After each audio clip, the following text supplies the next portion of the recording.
The Great War of Troy had finally ended. After 10 long years of brutal battles, the mighty city of Troy had fallen. The Greek warriors had won, and now it was time to return home. Among these warriors was a man whose intelligence and cunning had helped the Greeks achieve their greatest victory, Odysseus, the king of Ithaca. But fate had something far more difficult planned for him. What should have been a simple journey home turned into a 20-year odyssey filled with monsters, gods, and impossible choices. Odysseus had angered Poseidon, the powerful god of the sea, and Poseidon was determined to make sure Odysseus never reached home. With his crew of loyal men aboard their ships, Odysseus set sail from the burning ruins of Troy, completely unaware of the suffering that lay ahead on the open waters.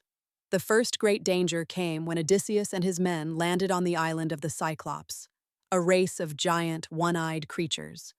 Curious and bold, Odysseus led a small group of men into a massive cave, where they soon found themselves trapped by the enormous Cyclops named Polyphemus. This terrifying giant began eating Odysseus's men one by one. But Odysseus, never losing his sharp mind even in the darkest moment, devised a clever plan. He offered Polyphemus strong wine, making the giant drunk, and then told him that his name was Nobody. When Polyphemus fell into a deep sleep, Odysseus and his men drove a sharpened wooden stake into the Cyclops' single eye. The blinded giant screamed in agony, and when other Cyclops came to ask what was wrong, Polyphemus cried out that nobody was hurting him. Confused, the others left.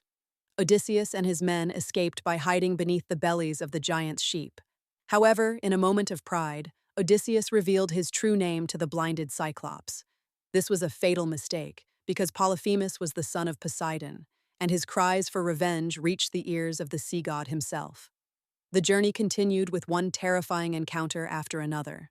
Odysseus and his crew arrived at the island of Aiaia, home of the powerful sorceress Circe. She transformed his men into pigs using her magical powers.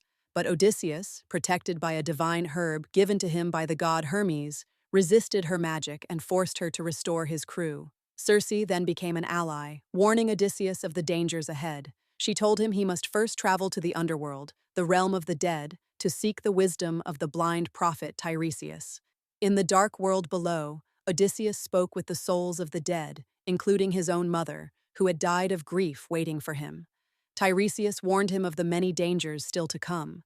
Returning to the world of the living, Odysseus faced the deadly Sirens, creatures whose enchanting songs lured sailors to their deaths.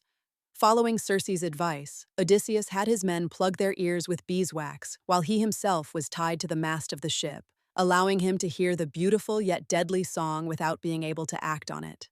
They survived, but the trials were far from over. Tiresias had warned Odysseus not to harm the sacred cattle of the sun, god Helios, on the island of Thrinacia. But after being stranded there by storms, his starving men could not resist and slaughtered the sacred animals while Odysseus slept.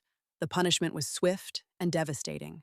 Zeus, the king of the gods, sent a massive thunderbolt that destroyed their ship, killing every single crew member.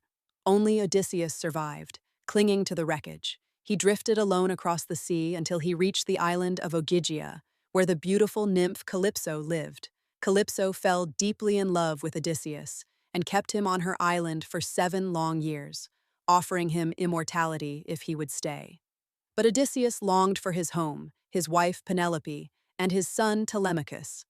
Finally, the goddess Athena, who had always been Odysseus's protector, convinced Zeus to order Calypso to release him. Odysseus finally returned to Ithaca, but his troubles were not yet over. His palace had been overrun by arrogant suitors who believed he was dead and competed to marry his faithful wife Penelope. She had cleverly delayed them for years by weaving a shroud during the day and unraveling it at night. Disguised as a beggar by Athena, Odysseus entered his own palace unrecognized. He watched the suitors insult his home and abuse his family. Then came the moment of reckoning. Penelope announced a contest. Whoever could string Odysseus's great bow and shoot an arrow through 12 axe handles would win her hand. None of the suitors could even string the bow. The disguised Odysseus stepped forward, strung it effortlessly, and shot the arrow clean through. He then revealed himself and, with the help of his son and loyal servants, slaughtered every single suitor. After 20 years of war, monsters, gods, and heartbreak, Odysseus was finally home.